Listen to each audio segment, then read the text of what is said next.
Good afternoon. Today is Monday, April 27th of 2026, and it's approximately 3:15 p.m. And again, we have another informal fact-finding hearing, IFFH 1043. And this hearing is being convened under the Virginia Gas and Oil Act, Section 45.2-1637, which allows objections to permit applications to be filed by those who have standing under Section 45.2-1632.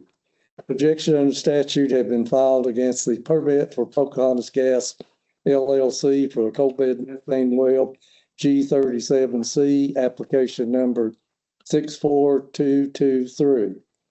Objections were filed by Eric Conley on behalf of Diversified Production as a royalty owner. And the objections were filed in a timely manner as required by Section 45.2-1637. Notice to the parties regarding the gas operation and the protection of the environment are important elements of Virginia law. Today's hearing is also a part of that process.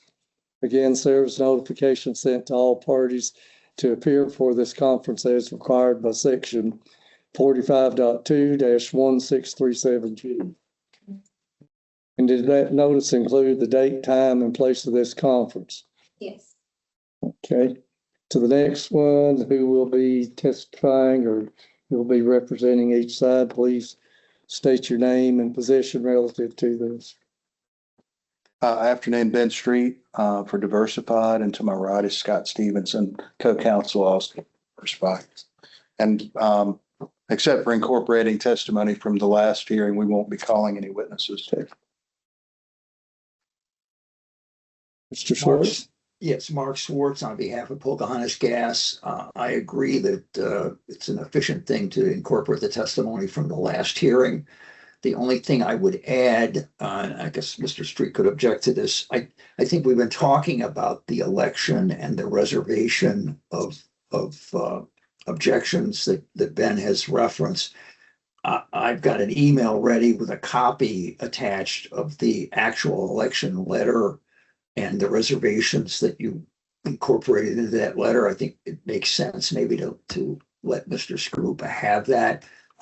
It didn't occur to me until we were talking about it that he would not have access to that if we don't provide it. Does that work for you, Ben? I think so, but can we also submit the excerpt from the transcript for the judge where we talked about what we were doing? And then you're Sure. talking about whatever materials we have on that. Right. I'm fine with Help you. submitting those. Okay. And we So can I will, back- momentarily, I will send that email, and then Ben, when you do that, your transcript piece, just copy me when you send it.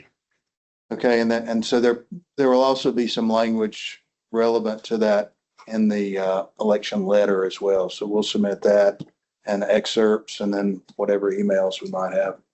Well, actually, I'm going to send them your letter, so they'll have that. It's an email letter. Yeah, both of those documents. Okay, I got you. I'm sorry. Yeah. I thought. Right. Both and those then- documents are accepted, as a part of this hearing. Good. Okay. And we can just a little bit more continue on. I'll just say that, that you have filed, Diversified has filed as a royalty owner against this one. And we do know that you were standing in your reasoning. So at this point, we want to make a motion, either or both parties, to incorporate the evidence from the previous testimony from the previous hearing for the other one and this one together. I'll So make moved. that. I'll modify Mr. Schwartz's motion a little bit, but we'll use the exhibits, same testimony, same comment as it would be applicable to this new petition or this new application. Similar, it would be applicable the same because Ms. Webb and I talked about the other application. So let's just stipulate that the same answers would be the case for this new application. Right. It's the same process. So I'm good with that. I will second that motion, or I will join in it, whatever's better, so that we can efficiently move forward.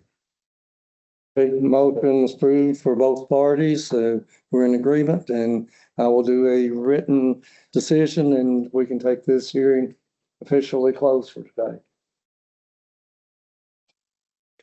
Thank Thank you, you, sir. everyone. Thank you, sir.